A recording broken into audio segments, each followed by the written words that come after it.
Olá pessoal, sejam mais uma vez bem-vindos ao canal Entre Linhas, o canal que busca explorar os assuntos que estão nas entrelinhas da lição da Escola Sabatina. Se você gosta de estudar a lição da Escola Sabatina, você está no canal certo. Aqui é o Entre Linhas, eu sou o Lúcio, esse é o Alexandre e esse é o Ricardo. E nós vamos agora aqui explorar as entrelinhas da 10ª lição, que seria a terceira viagem missionária que Paulo fez. E nas entrelinhas, nós vamos trazer aqui para vocês alguns assuntos como estudar os locais onde eles estavam, verificar esses batismos, que também foi discutido durante essa lição aqui, principalmente aqui no domingo. Tinha o batismo do prosélito, o batismo de João Batista, o batismo que Jesus pregava e toda essa relação com o casamento judaico. Então fiquem ligados, muitas entrelinhas. Também teremos aqui a formação de líderes, a preocupação que Paulo tinha durante essa viagem, essa terceira viagem, estar formando líderes. E aí a gente vai perceber que ele permaneceu mais tempo em algum lugar, na verdade, justamente para esse propósito. A relação também dos cristãos com o paganismo, algumas atitudes que eles estavam tomando naquele momento, quando conhecia a mensagem de Deus. Também vamos falar um pouco sobre o Eutico, que a lição não trouxe muito na linha, sobre o Eutico que caiu da janela, a preocupação de Paulo com a conservação da igreja, e também Paulo sabia que ia ser preso quando ele voltasse para Jerusalém. Mesmo assim, qual foi a decisão dele? Vamos que vamos. Ele voltou. E aí então segue a lição, as entrelinhas da quarta-feira, as expectativas da prisão. Ok, pessoal? Então são muitas entrelinhas. Espero que você fique aí ligado no canal. Mas antes de nós aqui explorarmos essas entrelinhas, o Ricardo preparou alguns slides, nós vamos apresentá-los daqui a pouco. Aqui na descrição do vídeo nós temos aqui vários links. Um é da página do Facebook e os outros dois são da página do grupo no WhatsApp. Nós temos o grupo 1 do Entre Linhas, na família Entre Linhas. É um grupo mais agitado, trocamos e-book, discutimos vários assuntos. No grupo 2 é um grupo mais tranquilo, pessoal. Então, eu peço, se você estiver no grupo 2 e gosta de ser agitado, passa para o 1, ok? Se estiver no 1 e gosta de ser mais tranquilo, passa no 2, para a gente deixar o 2 tranquilo. Mas não fiquem nos dois grupos, por favor, porque senão não dá espaço para mais gente entrar. Fique, Então, pessoal, faça aí, escolhe seu lugarzinho. Exatamente, o que vocês gostarem, ok, pessoal? E também o último link aqui vai ser o link do Drive, do Google Drive, onde estão as apresentações, os slides aqui que o Ricardo preparou para nós, ok? E antes ainda das entrelinhas, é importante que a gente agradeça a vocês, que têm comentado conosco. Vou pedir licença aqui. O Geraldo Moreira comentou com a gente. Isso é muito importante que vocês comentem, faz com que o YouTube aumente a relevância do conteúdo, Guiomar Gonzaga, meninos, vocês são 10, obrigado, Guiomar. Giovana Quintão, muito bom. Jonathan Souza, pessoal, seria muito legal se vocês voltassem a marcar os minutos. Nós estamos num novo formato, então a gente não tem mais aquele compromisso do dia a dia. A gente pega algumas entrelinhas, ok? E aí nós exploramos essas entrelinhas. Beleza, Jonathan? Rogério Luiz da Silva comentou: bom dia, meu domingo de manhã, o estudo e da entrelinha, obrigado aos meninos aí pela instrução. Esmeralda Viana, oi meninos, parabéns, fico feliz com os 3, assistindo toda sexta-feira, curto no início, aí eu não esqueço de curtir. Valeu, sogrinha Esmeralda, tem que curtir, pessoal. Até comentaram no vídeo passado, que bom que nós lembramos de curtir. Vou tentar interromper mais esse vídeo para lembrar vocês de curtir. Wilson Neme sempre comentando, Paulo não deixou, a religião judaica. Ele fala sobre alguns adendos que ele coloca. Stefani comentou, irmãos, leia o capítulo. Stefani, Leandro, show de bola. O Marcos Samuncombe, acho que aqui a gente então vai só encerrar uma discussão, Ele pergunta assim: olá amigos, ainda assim não pude entender o porquê Paulo tinha que circuncidar Timóteo. Será que o decreto de Jerusalém não abrangia os judeus? E aí essa discussão já surgiu no grupo do WhatsApp aqui, passado. Ele quer saber, por que Paulo, a dúvida, por que Paulo circuncidou Timóteo logo depois do Concílio de Jerusalém, que justamente discutiu esse assunto? Então, beleza. A resposta atravessou o Atlântico de Angola para o Brasil. A pergunta atravessou o Atlântico de Angola para o Brasil. E agora a resposta atravessa o Atlântico de volta do Brasil para Angola. Um abraço para os irmãos de Angola, um abraço para o irmão Samucombe. A questão aí não era para a salvação de Timóteo. É preciso entender isso. A circuncisão de Timóteo ela não é feita para a salvação de Timóteo, que é aquilo que os cristãos judaizantes estavam exigindo. A circuncisão de Timóteo ela é feita para que o Timóteo fosse melhor aceito nas sinagogas entre os judeus, que era um povo que eles estavam evangelizando também. Então, se Timóteo, sendo de nascimento judeu, se apresentasse sem ser circuncidado, ele não seria bem recebido pelos judeus. Por outro lado, tendo passado pela circuncisão, ele foi bem recebido. Então Timóteo, quando se circuncidou, ele não estava se circuncidando para ser salvo, ele não esperava isso. Pelos judeus que ainda não aceitaram o evangelho. Exatamente, ele estava passando pela circuncisão preocupado em pregar o evangelho para judeus que ainda não tinham aceitado. E para ser melhor recebido, ele praticou o ritual, mas não é para salvação. E como eles não tinham aceitado o evangelho ainda, pouco importava para eles o que foi decidido no concílio. Mas acho que linha não é suficiente nesse canal. Vamos explorar um pouco aquela entrelinha até que o Ricardo estava falando. E quando a pessoa, aqueles conflitos, né, que era o que o Concílio de Jerusalém estava discutindo, aquele conflito no judeu sobre a questão da circuncisão, o que acontecia quando a pessoa já era circuncidada, né, e mesmo assim depois se convertia ao judaísmo, o que tinha...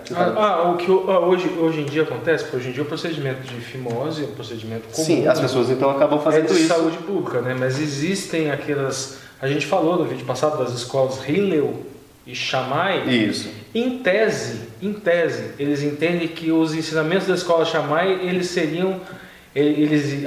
iriam ser válidos para a era messiânica. E a Hillel, que é mais liberal, para agora. Só que alguns segmentos do judaísmo mais rigorosos, mesmo que a pessoa ela já tenha sido circuncidada cirurgicamente por um médico, ela teria que sangrar, passar pelo procedimento, fazer um corte e se essa pessoa ela foi circuncidada por alguma outra razão que não fosse religiosa, ela passava por um procedimento simbólico e sangrava próximo ali onde seria o prepúcio para... E mais uma entrelinha para a gente não encerrar aqui, né? Assim, às vezes a gente pergunta, a pessoa tem que circuncidar, tem que não circuncidar. Eu fiz a pergunta aqui, a gente estava discutindo, né? Porque a pessoa já chegava assim e ficava mostrando tudo para todo mundo, né? Para conferir, né? Aí, na verdade, o historiador aqui, ele não tem o material, mas fala as conjecturas. Eu esperava que o Alexandre tivesse resposta mas com relação aos banhos públicos. O Alexandre falou o seguinte... Que os banhos públicos, eles eram uma prática em todo o Império Romano, mas era uma prática muito grega e romana, e eu não tenho conhecimento particular sobre a sociedade judaica. Mas a conclusão prévia que nós podemos chegar é que talvez algum banho de purificação que ritual, é o que nós vamos falar hoje, ele passasse por se apresentar no em público, na presença de pessoas do mesmo sexo. E nós vamos falar hoje sobre Tevila quando a gente falar de Apolo, né? Que Apolo ele foi ensinado ele foi doutrinado, vamos dizer assim, dentro da visão de João Batista. E depois Priscila e o próprio apóstolo Paulo, ele tem um pouco mais de luz, né? E nós vamos falar também daqueles que o apóstolo 12 não me lembro o número, depois a gente confere, que o apóstolo Paulo encontrou e que ele batizou também. Legal, pessoal. Essa foi só a discussão inicial para você ver se é gostoso, né? Conjecturar, ver também a base bíblica, a base histórica. Isso, era doce. Pessoal, o último comentário que eu quero ler aqui é o comentário do Nathan Ferreira, não é o último que nós temos, mas eu vou só para encerrar aqui a sessão de comentários. Ele diz assim, ó, já chego dando voadora no like. Obrigado pela voadora, Nathan, muito obrigado, pessoal. Então fica aí o apelo, se você realmente gostar desse conteúdo, assistir o quanto você suportar quase uma hora de vídeo, de discussões, de entrelinhas, né, de estudo, de instrução, não esqueça de deixar o seu like, é muito importante. Se você tiver no seu celular, basta você virar ele assim na vertical, vai ter lá like, ok? Se você tiver numa televisão smart, basta você clicar ok, mais opções e tem lá curtir. Isso é muito importante mesmo. Graças a Deus, assim, as visualizações do canal estão crescendo aos poucos, depois que nós mudamos novamente o formato. E aí com isso mais pessoas estão sendo alcançadas, mais pessoas estão pensando sobre todos esses assuntos, essas entrelinhas que nós pensamos ser assuntos eternos, assuntos que acho que Deus quer que o cristão se ocupe. Beleza, pessoal? Então, deixe seu joinha, não se esqueça. E agora, então, vamos dar início aqui à exploração das entrelinhas. Lembrando que os slides estão aqui na descrição do vídeo, beleza? Fique, então, com os slides. Bom, vamos lá. Lição 10, a terceira viagem missionária. Aqui a gente, para a gente saber onde que a gente está, de onde a gente veio, né? Aqui a lição passada a gente falou sobre o Concílio de Jerusalém. Antes foi sobre... Segunda viagem de Paulo. Isso, lição 9, né, a gente falou da segunda viagem de Paulo, lição 8, a gente falou do Concílio de Jerusalém. Então vamos lá, vamos relembrar um pouquinho aqui essa segunda viagem missionária. Antioquia, nessa região aqui da Síria, era o QG, e há aquela desavença, né, por causa de João Marcos, fazem dois grupos, Barnabé e João Marcos vão para Chipre, e daí Paulo e Silas seguem na primeira viagem, passa por Tarso, que é a cidade... que é a cidade de Paulo, depois segue pela região da Galácia, da Galácia, Da província Gala? Da província, mas a Galácia no sentido político, né? Que vai até aqui, Antioquia da Psídia, Derbe, Listra, Icônio, Antioquia da Psídia. Depois ele pensa em descer para a Ásia, que seria aqui, mas ele vai para Troade, Filipos, daí vai aqui para Macedônia, Bereia, Corinto, depois ele volta, dá uma passadazinha aqui em Éfeso e ele volta para casa. Nessa segunda viagem ele tem vontade tanto de subir aqui para essa região aqui de Bitínia e Ponto, quanto descer aqui para essas igrejas da Ásia. O que acontece? Ele é instruído, o Espírito Santo fala para ele não fazer isso, e agora nessa terceira viagem justamente é para aqui que ele vai. Ou seja, já havia, vamos dizer assim, um plano. Né?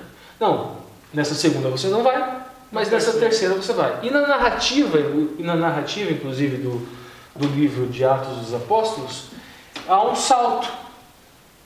Há um salto narrativo, vamos dizer assim. A gente sabe que eles passam por aqui, que há uma passagem por aqui. A Bíblia só fala que ele passou reafirmando os irmãos na fé. Isso. Porque são lugares já conhecidos, mas, né? Em uma frase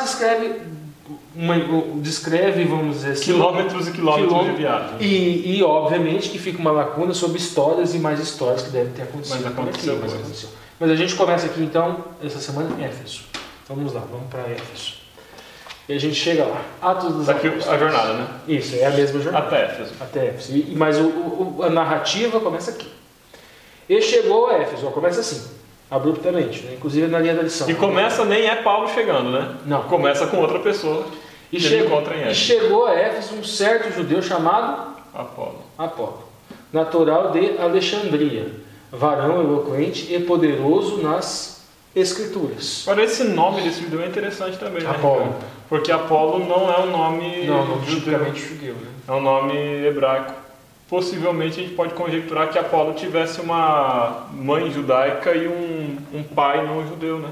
Para ter recebido esse nome. É possível.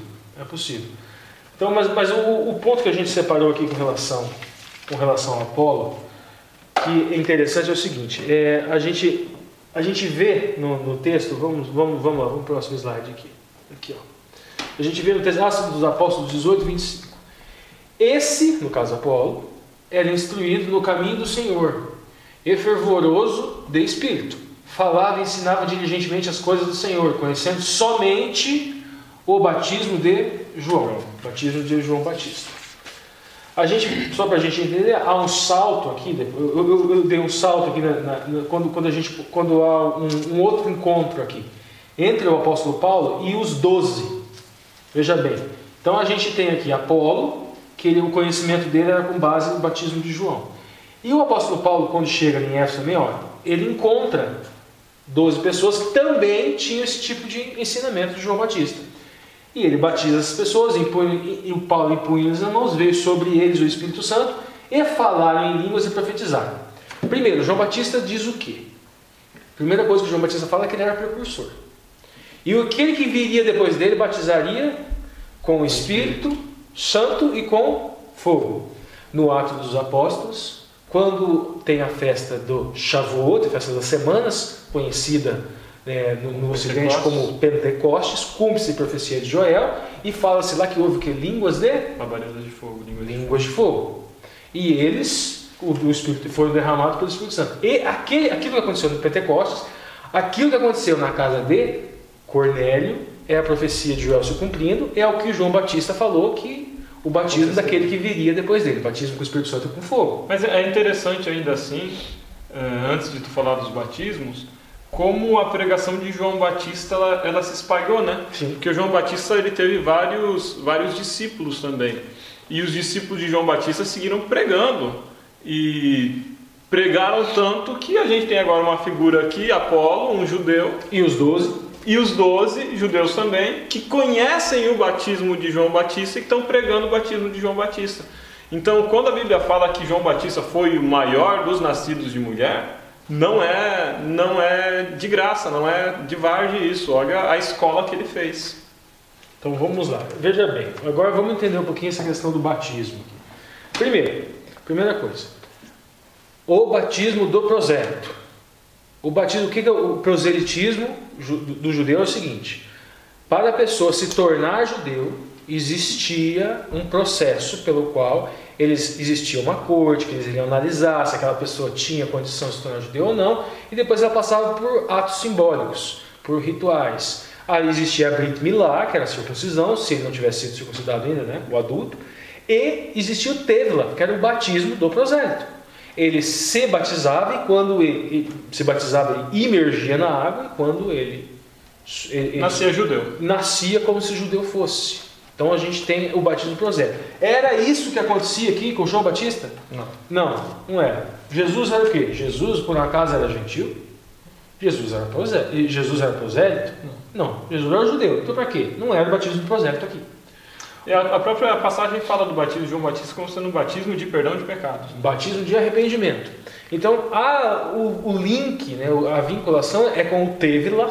O Tevla são os banhos, os batismos de purificação. Por que purificação? A gente vai lá no Vaikra, a gente vai lá no Levíticos e tem os procedimentos para você se purificar quando você tem contato com algum tipo de imundícia, ou algo que... vamos supor, você toca no cadáver, você ficaria imundo até a tarde, e existiam aqueles banhos. Tem que se banhar. E existiam aqueles banhos de purificação. Às vezes essas imundícias estariam ligados a desobediências a mitzvot também, a pecados propriamente, sob o ponto de vista moral inclusive, e também o Tevla servia para isso. Então um vínculo com arrependimento e purificação. Purificação não só no sentido de higiene, purificação no sentido religioso, espiritual mesmo.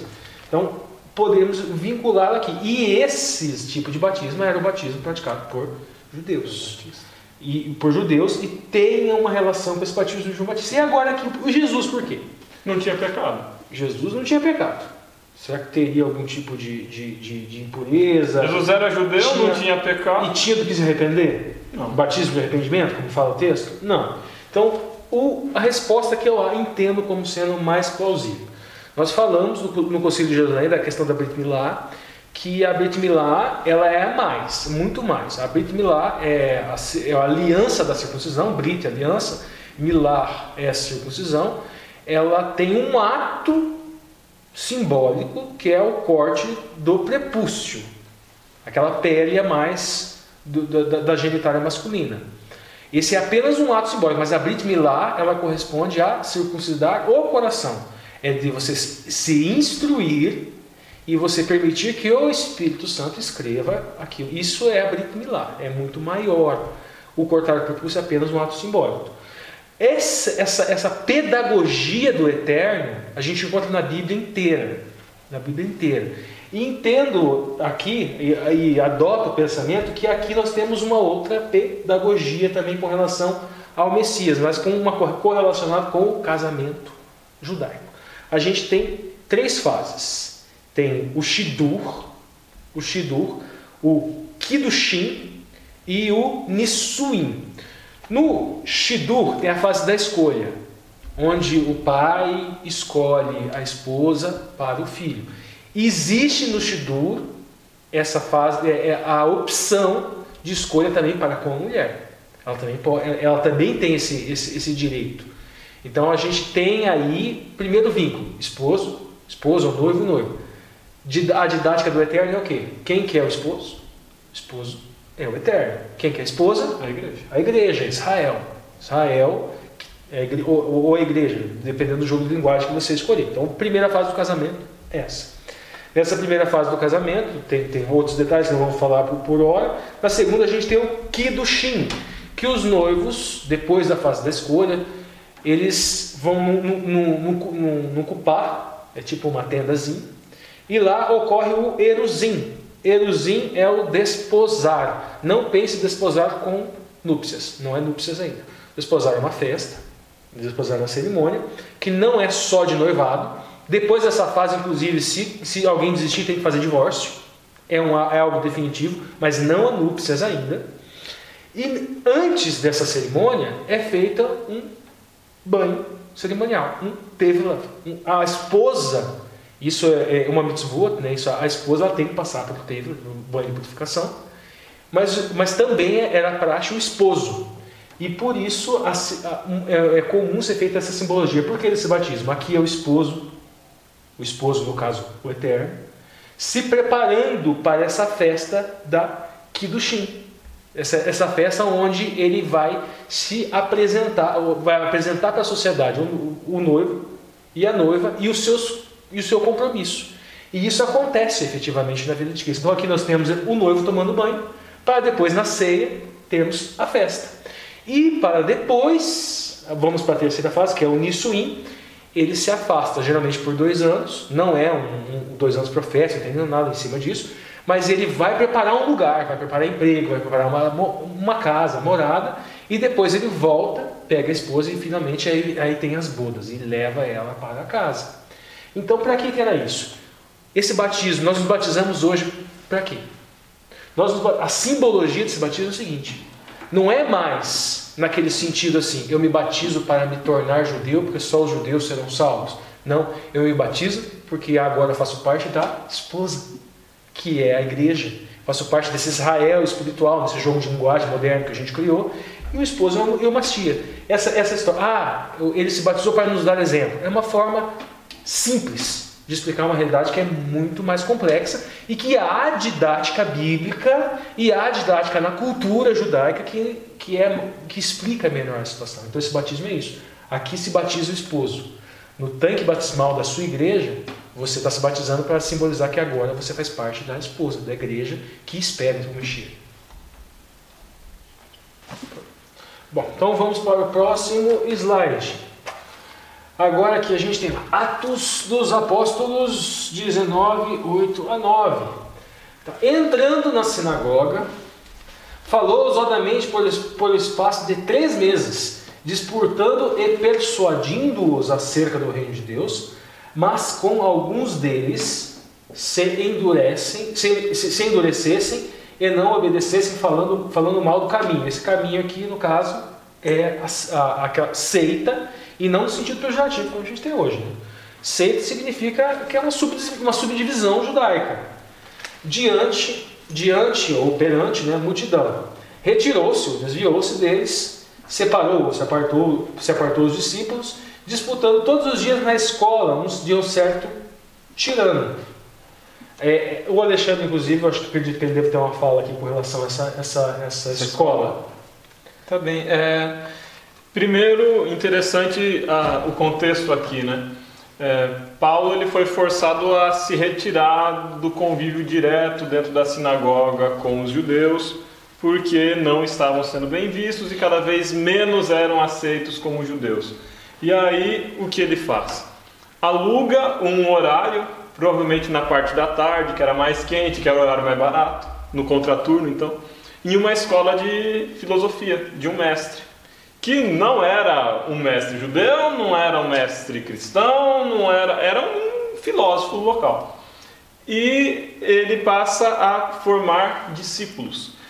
É interessante porque essa parte do ministério de Paulo na igreja de Éfeso, ela é feita menos em função, pelo menos na narrativa de Atos, dá menos destaque à função de Paulo convertendo pessoas, ou pregando para pessoas serem conversas, fala disso também, mas menos disso, e se atém mais ao trabalho de Paulo formando líderes.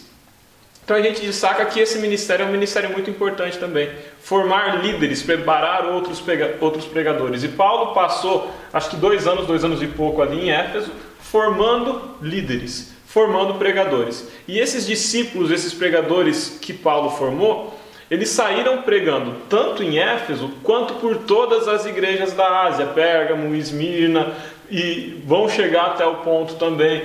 Então toda a região onde hoje é a Turquia foi evangelizada nessa época por Paulo. Pedro tinha passado por lá também? Passou. Os discípulos de João Batista até Apolo passaram? Passou. Mas por pessoas que Paulo preparou na igreja de Éfeso, nessa escola de filosofia. Então, se a gente parar para pensar, o primeiro curso de teologia cristão, com muitas ressalvas, guardadas todas as devidas proporções, por favor, mas um primeiro curso de teologia que formou obreiros e que foi com um sistema de instrução e de formação preparando pregadores, preparando obreiros, aconteceu aqui em Éfeso com Paulo pregando. Então, uma preocupação em formar líderes para que essas pessoas saíssem pregar já está presente aqui em Paulo. Tem outros aspectos a falar ainda sobre a presença de Paulo em Éfeso, mas daí a gente pode começar a falar mais na lição de segunda-feira. Então vamos terminar aqui com relação a essa questão dessa seita, ou seja, essa seção, vamos dizer assim, essa divisão do judaísmo chamada caminho. Analisando a pictografia hebraica, a gente tem aqui um Dalet, tem aqui um Uresh e um Kaf. Na pictografia hebraica, e que se escreve Derach, que significa caminho. O Dalet é uma porta. Automaticamente, quem já está acostumado com seus vídeos, lembra de que? Eis que estou à porta e bato. Mais fácil um camelo passar. Também. E a gente tem o Uresh, cabeça. O Machia é o cabeça da igreja. E aqui o Kaf, que seria no caso a palma da mão. Eis que estou à porta e bato. A porta é inevitavelmente feito com a mão. Então a gente pode fazer essa aplicação. Mas no Velho Testamento a gente encontra também uma passagem que diz o seguinte: ponho diante de vós dois caminhos. O caminho da vida, o caminho da salvação e o caminho da morte. E o Mashiach é justamente o caminho da vida. Essa seita veio a ser chamada de seita, o caminho, justamente por causa disso, porque a pregação do Evangelho é a salvação, o caminho é Cristo. O caminho para a vida eterna é o Messias. Nas palavras do próprio Messias, né? Eu sou o caminho, eu sou o caminho, a verdade e a vida, e por isso veio esse nome. Então vamos lá. Mas antes aí da gente entrar, eu quero interromper aqui. Se você estiver gostando do conteúdo, pessoal, deixe o seu like, isso é muito importante. Se você não é inscrito no canal, se inscreva no canal. E se você já é inscrito, já deu like e quiser comentar alguma coisa, pode comentar aqui. E se você faz parte da família Entre Linhas, os grupos aqui do WhatsApp, os links estão aqui embaixo, basta você ler, né, os comentários que os irmãos têm deixado aí, e aí você abre uma discussão aberta, né, no YouTube, porque as discussões que ocorrem dentro lá dos grupos do WhatsApp, elas ficam fechadas somente naqueles grupos que são limitados ao máximo 256 integrantes, ok, pessoal? Então só interrompi aqui só para, não esqueça, deixe o seu joinha, isso é muito importante, que é o nosso joinha missionário, né? Isso vai fazer com que o YouTube aceite melhor esse conteúdo e recomende ele. É como entregar um folheto. Exatamente, pessoal, então continua. Estamos chegando na segunda-feira. Vamos lá, vamos para o próximo. Próximo slide. Agora que a gente chegou no ponto interessante, que o Alexandre também tem uma fala interessante. Vamos lá. Respondendo, porém, o espírito maligno disse: conheço a Jesus, bem sei quem é Paulo, mas vós quem sois? Vamos explicar um pouco o que é isso daqui. Paulo está lá em Éfeso e ele já faz muitos milagres. Ele convence as pessoas pela sua oratória, mas atos miraculosos... Há um testemunho sobrenatural. Isso. A ponto das pessoas pegar peça de roupa do Paulo e levar para impor sobre um doente para o doente curar. O interessante também, gente, é o seguinte: a gente encontra na Bíblia vários relatos de cidades em que a retórica não foi suficiente. Em outros, não. Então ele efetua milagres em algumas cidades. Em outras cidades, não. E essa cidade, efetivamente, ele efetua. E a gente sabe, a gente pode deduzir razão disso, que é porque ela é uma cidade muito supersticiosa. E nós vamos entender um pouco do contexto disso mais para frente. O que acontece aqui? Paulo produz muitos milagres e muitos feitos, e em razão disso, alguns magos, vamos dizer assim, algumas pessoas que tinham livros mágicos, eles trazem esses livros e eles queimam. Vamos seguir agora o texto aqui para a gente. Conhecendo a Jesus, e bem sei quem é Paulo, mas vós quem sois? Por quê? Alguns judeus, eles queriam ser... E eram judeus supersticiosos, olha só, eram judeus que atuavam como exorcistas itinerantes, isso, como eles queriam fazer a mesma coisa que Paulo estava fazendo. E acharam que Jesus era um abracadabra, era uma palavra mágica. Era só copiar as palavras que o Paulo falou, que ia fazer igual, né? E ele chega para aquele homem que está com o espírito... um cacete do processo. Isso, aquele homem está com o espírito imundo, e o homem fala isso daí, ó. Eu conheço Jesus, sei quem é Paulo, mas vocês não conhecem. E saltando neles um homem que tinha o espírito maligno, e assenhoreando-se deles, pôde mais do que eles, de tal maneira que nus e feridos fugiram daquela casa. E foi isso notório a todos os que habitavam em Éfeso, tanto judeus como gregos, e caiu o temor sobre todos eles. Ou seja, qual era a razão dos milagres na região supersticiosa? Eles precisavam mais do que argumentos. E se produziu temor sobre todos eles, e o nome do Senhor Jesus era engrandecido. Então veja bem, não é propriamente, vamos dizer assim, mas na sua igreja não acontece, ninguém levanta e sai andando, não tem milagre. Gente, não foram todas as cidades que o apóstolo Paulo passou que esse tipo de coisa aconteceu. Existiram muitos milagres que não foram narrados também. Também existiram milagres, mas tem várias cidades por qual ele passa que não acontece. Vamos lá, vamos para o próximo. Atos dos Apóstolos 19. Um aspecto interessante ainda, espera lá, Ricardo, antes da gente avançar, sobre a igreja de Éfeso, tem um aspecto importante que eu vejo ali, que é a relação com a superstição. Por quê?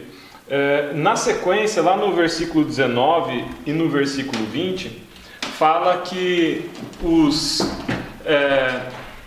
os místicos da cidade, magos da cidade, encantadores, eles procuraram a Paulo, se converteram e depois queimaram seus livros de artes mágicas. E o totalizou 50 mil denários o valor desses livros. O livro era um negócio caro na época, e eles foram lá e queimaram. É importante entender o contexto disso.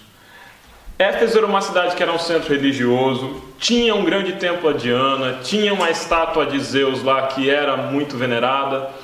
Existia todo um esforço em torno do turismo religioso na cidade. Existia um trabalho de artesãos, artífices que produziam imagens. Era uma cidade que tinha muito de religião e de superstição. E quando se converteram ao cristianismo, esses magos, esses encantadores abandonaram suas práticas pagãs e queimaram os seus livros. É importante entender que essa queima de livros aqui, ela em nada se assemelha à queima de livros da Inquisição.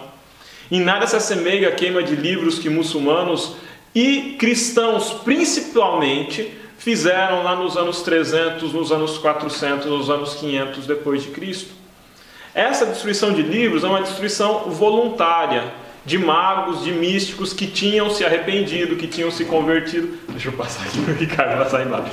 Que tinham se arrependido, que tinham se convertido e que agora, abandonando suas práticas pagãs, queimavam eles. Então não dá de usar isso aqui como desculpa para adventista ou para qualquer outro cristão, para qualquer evangélico hoje sair por aí chutando oferenda de religiões afro-brasileiras em encruzilhada, sair por aí queimando livros religiosos ou fazendo um tipo de evangelização violenta, acusando pessoas na porta de igreja, ou destruindo publicações, destruindo folhetos de outras denominações. Essa queima de livros aqui é uma queima voluntária de pessoas que se converteram. Em nada pode ser usada para defender violência na pregação do evangelho.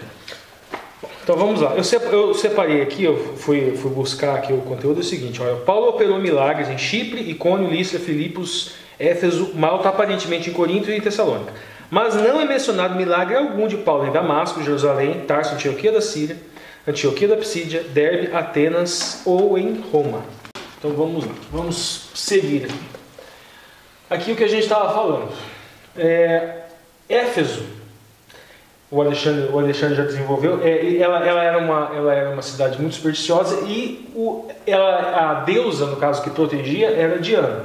Diana dos romanos, Artemis dos gregos. Era a deusa virgem da lua, irmã gêmea de Apolo, poderosa caçadora, protetora das cidades, no caso também de Éfeso, dos animais e das multidões. Mas o que acontece? O Alexandre comentou, inclusive, que aqueles livros valiam dinheiro. Existia o turismo religioso e gente que trabalhava fazendo imagens. E esse sujeito aqui, esse tal de Demétrio, né, ele começou o tumulto. Porque um certo ourives, né, ourives é um ourives de prata, é ourives, joalheiro, né? Isso, é o que mexe com metais preciosos. Por nome Demétrio, que fazia de prata nichos de Diana, né, os santinhos, vamos dizer assim, imagens, dava não pouca ganância aos artífices, aos quais, havendo-os ajuntados como os oficiais da obra semelhante, disse: varões, vós bem sabeis que deste ofício temos nossa prosperidade. Ela era a quarta cidade de importância do império nessa época. E bem vedes e ouvides que não só em Éfeso, mas até quase em toda a Ásia, este Paulo tem convencido e afastado uma grande multidão, dizendo que não são deuses o que se fazem com as mãos. Ou seja, que o Deus eterno ele não tem uma imagem feita por mãos humanas. E aí eles fizeram uma discussão teológica bem qualificada, né? Eles foram na porta da sinagoga não, atrás dos seguidores de Paulo, e começaram a gritar: grande é Diana dos Efésios. Isso. E gritaram: grande é Diana dos Efésios um monte, até virem as autoridades, levaram eles para uma assembleia. Quando os discípulos de Paulo tentavam falar, eles só retrucavam: grande é Diana dos Efésios. Argumentação de primeira classe. De primeira classe. É gente que tenta vencer o debate no grito. E por isso que eu falo, gente, pregação do evangelho tem que ser um negócio pacífico. Não adianta a gente ir para debate público, ficar com a Bíblia debaixo do braço, gritando um na orelha do outro, porque aí se apaga a razão, aí se apaga o diálogo. Uma fase interessante, também uma aplicação interessante, é o seguinte: tem muito cristão que está fazendo vergonha em rede social. E ficam defendendo o candidato X, defendendo o candidato Y, não vou nem dizer, não é nenhum candidato específico, mas de todos os lados. E discutindo com discussões que não vão levar a lugar nenhum, não vai haver convencimento nenhum, vai haver o quê? Grande é Diana dos Efésios. Grande é Diana dos Efésios, dos dois lados. Um vai ficar grande grande é Diana, grande é o Zeus. É isso, grande é o Bolsonaro dos Efésios, grande é o Lula dos Efésios. E fica nessa. Vamos, gente, cristianismo também é você ficar aberto, é você respeitar a opinião do outro, a convicção política do outro, desde, obviamente, que ela não se opõe à Bíblia, né? Pessoal, acabando a história e atalhando, o que acontece? Os oficiais da cidade, eles precisam pedir para o povo se dispersar, porque senão vão vir as autoridades romanas. E era uma reunião ilegal, porque eles não tinham anunciado aos romanos, que eram os administradores locais, que eles iam fazer aquele pandemônio lá. E por fim a multidão precisa se dispersar, os discípulos de Paulo saem e o Paulo acaba saindo da cidade depois também. Por isso a continuidade da viagem. Então vamos lá, vamos seguir aqui o próximo slide. Agora aqui a gente segue a viagem. Sai de lá e vai para Macedônia. E depois que cessou o alvoroço causado pelo tal do Demétrio e por causa do dinheiro, né, obviamente, a economia, então a gente também, outra aplicação que pode ser feita também é a questão de se colocar em primeiro lugar os interesses financeiros em detrimento da verdade. Uma outra aplicação que a gente faz. Dentro do cristianismo hoje. É isso, é muito comum. E depois que cessou o alvoroço, Paulo chamou a si aos discípulos e, abraçando, saiu para a Macedônia. Veja bem, ele estava aqui em Éfeso. Ele segue, Esmirna, Pérgamo, Troade, Neópolis, Filipos.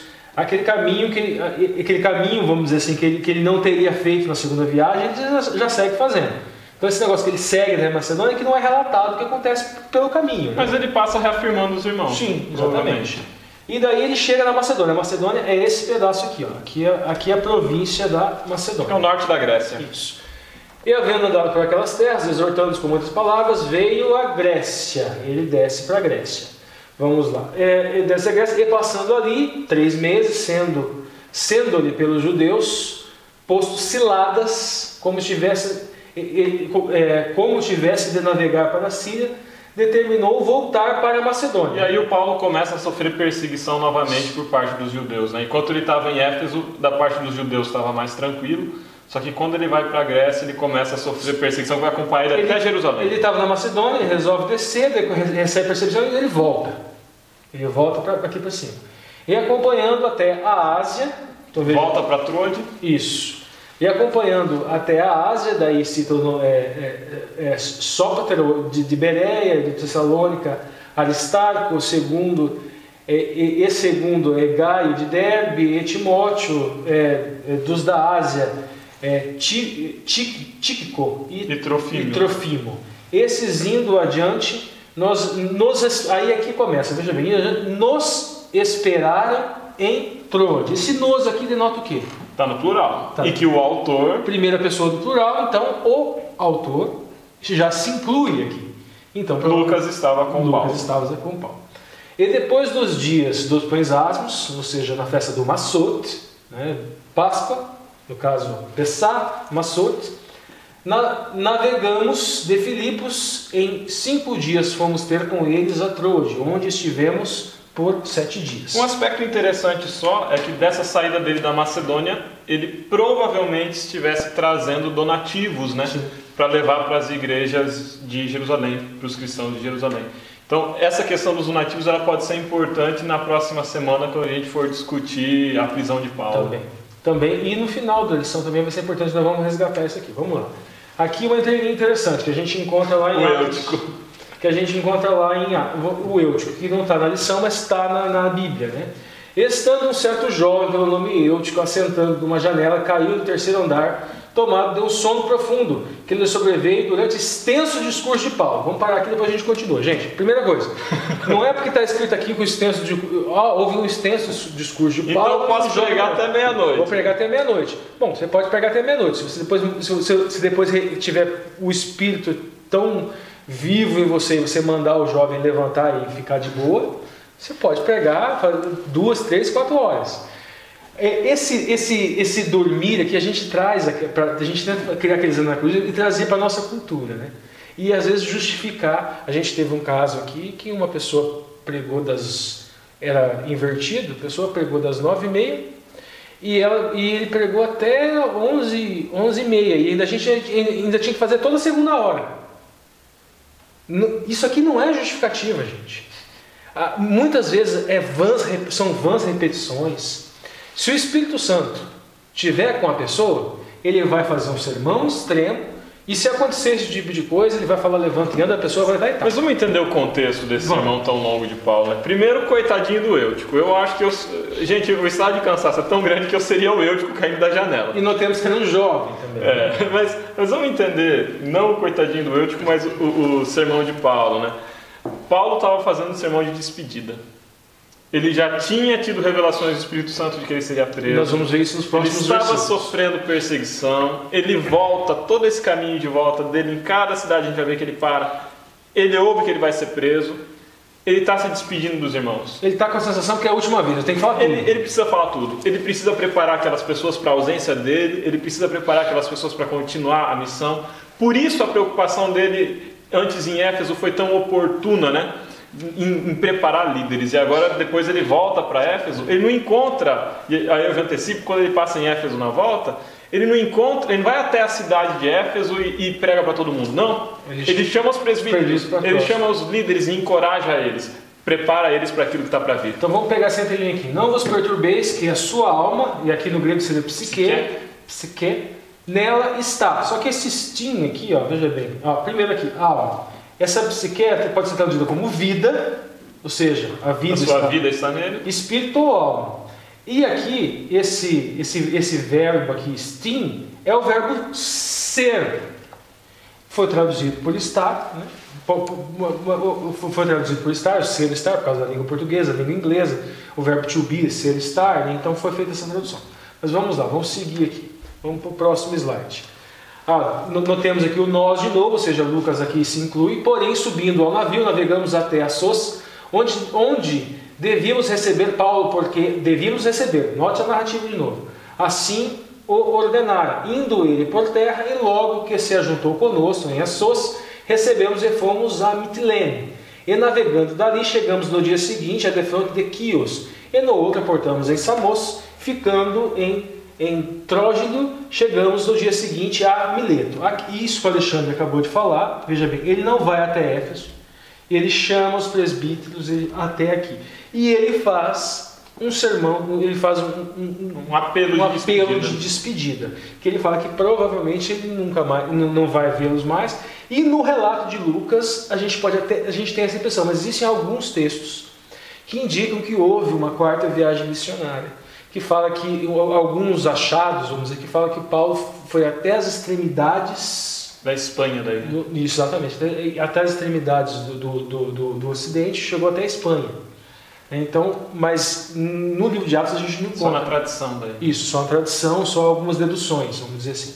Atos 20:16. Porque já Paulo tinha determinado passar ao largo de Éfeso para não gastar tempo na Ásia. Agora o ponto. Apressa-se, pois, para estar se ele fosse possível em Jerusalém no dia de Pentecostes. Então, 2 razões por causa da pressa dele. Primeiro, 3 razões. Primeiro, ele achava que era o último. Segundo, ele ainda judeu e festa de Pentecostes e festa de peregrinação. Ele queria estar em Jerusalém. Ele queria estar em Jerusalém porque é festa de peregrinação. E todo judeu quando não fazia essa peregrinação, tinha uma ritualística, porque seria impossibilidade de fazer onde ele estava. Mas aparentemente Paulo bom judeu que era, bom fariseu também, mas um fariseu adequado aos ensinamentos da Torá, mas ele queria estar lá para o Pentecostes. E a terceira, o Alexandre já falou também, levar Ele estava levando donativos. Ele queria que esses donativos estivessem lá no Pentecostes. E um outro detalhe interessante que a gente vai ver aqui também. Veja bem, essa despedida de Mileto, eis que ligado pelo Espírito Santo vou para Jerusalém, não sabendo o que lá há de acontecer. Ele achava que... Mas ele tinha uma desconfiança. Senão que o Espírito Santo de cidade em cidade me revela. Então ele já tinha uma ideia. E muitos profetas das cidades procuravam ele e diziam também. Mas nós vamos chegar lá. Dizendo que me esperavam prisões e tribulações. Então Paulo já tinha essa desconfiança e o Espírito Santo já trazia isso para ele. Porque eu sei que isso, depois da minha partida, entrarão no meio de vós lobos cruéis. Agora aqui um detalhe interessante. Entrarão no meio de lobos cruéis que não pouparão o rebanho. E entre vós mesmos. Então 2 ataques. Ataque externo e ataque interno. Isso não mudou nos dias de hoje. Nós devemos ficar atentos a esse tipo de coisa. Homens que falavam coisas perversas para atrair discípulos após si. Vamos lá. E aconteceu que, separando-nos deles, navegamos e fomos correndo o caminho direto e chegamos a Cos. E no dia seguinte a Rhodes. Isso. Ilha de Rhodes. E de onde passamos para Patra. E achando um navio que ia para a Fenícia, embarcamos nele e partimos indo já à vista de Chipre, a ilha de Chipre, que é essa daqui. Deixando à esquerda, navegamos para a Síria e chegamos a Tiro, porque o navio havia de ser descarregado. Tiro, aqui. E agora aqui começa mais avisos para o apóstolo Paulo. Temos mais avisos. Em Tiro, e achando discípulos, ficamos ali 7 dias. E ele, pelo Espírito, dizia a Paulo que não subisse a Jerusalém. Então aqui já temos o primeiro aviso. Outro aviso. Agora a gente vai lá. Chega em Cesareia, né? E demonstrando ali, muitos dias chegou da Judéia um profeta pelo nome Ágabo. E vindo ter conosco, tomou a cinta de Paulo e ligando-se aos seus próprios pés e mãos, disse: Isso diz o Espírito. Assim ligarão os judeus em Jerusalém o homem de quem é esta cinta. E entregarão nas mãos dos gentios. Detalhe aqui, não podemos falar que, mas o Espírito Santo avisou ele. O Espírito Santo estava trazendo para ele a informação do que iria acontecer, mas não estava dizendo não vá. Quando o Espírito Santo disse não vá, ele não foi. Não era para ir para a Ásia, não era para descer para a Ásia, ele não desceu. Não era para subir para Bitim e Punto, ele não subiu. O Espírito Santo estava só revelando a ele, dando a opção de escolha. Olha, vai acontecer isso. E vários avisos. E o que o apóstolo Paulo faz? Foi e seja o que Deus quiser. Motivos? Aquela vontade íntima de participar da festa de Shavuot, levar os donativos para o povo. E a necessidade também de prestar respeito e auxílio à igreja de Jerusalém. Também. Porque Paulo, ele sempre no final de uma viagem, ele volta e leva o relatório daquilo que ele tinha feito para os discípulos que ficavam em Jerusalém, em especial para Tiago. E na primeira viagem foi assim, na segunda viagem foi assim, e ele já estava há mais ou menos uns 3 anos fora de Jerusalém, sem visitar Jerusalém. Então agora ele precisa levar o relatório daquilo que foi feito. E o principal, me coloco nas mãos de Deus. Sim. Uma última rápida entrelinha, para a gente voltando um pouco para falar de Priscila. Apolo, voltando rapidamente a Apolo. Apolo, ele foi instruído por João Batista e ele foi instruído por Priscila e Áquila. E alguns achados arqueológicos mostram que Priscila, em função do túmulo, parece que encontraram o túmulo que supostamente seria dela, era de família nobre. Mas o ponto importante que a gente pode fazer uma aplicação na classe é o seguinte: a humildade desse homem eloquente, esse homem instruído, esse homem com o poder da palavra, que veio alguém até ele, olha, vamos te inteirar mais, vamos falar do eterno para você, e ele é aberto. um homem culto, um homem com dons, um homem com capacidades, e se abriu para o aprendizado de Áquila e de Priscila. Lúcio. Pessoal, muitas entrelinhas, né? Muito legal acompanhar esse estudo com o mapa embaixo que estava no slide, ver cada cidade, cada região que Paulo foi avançando. Exploramos aqui os contextos históricos, os conflitos que haviam nesse momento, nessa época. Então, assim, foram muitas entrelinhas, pessoal. Por isso eu queria saber quem será que aguentou assistir até o fim. Então vai ficar um desafio. Se você está assistindo esse vídeo até aqui, comenta, né? Faz um comentário aí. Fui até o fim, ok? Sem pular a barrinha Uma pesquisa, vamos fazer uma pesquisa. Fui até o fim. Só comenta aí, a gente quer ver quantas pessoas escrevem.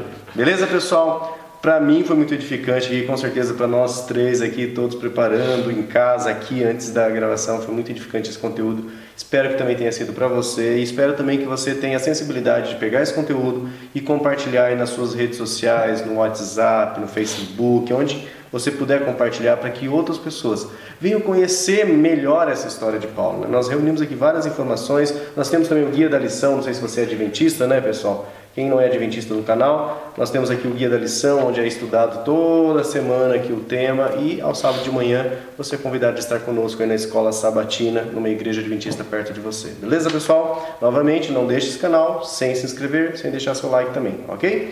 Muito obrigado aqui por você aí, guerreiro, que aguenta uma hora de vídeo, né? Que nos aguenta há mais de um ano. 2 anos. Vai completar 2 anos daqui a pouco. Muito obrigado, pessoal, pelo seu apoio, pelo seu carinho. Faça parte dele também, você. Até a próxima lição, então. Tchau, tchau. Tchau, tchau.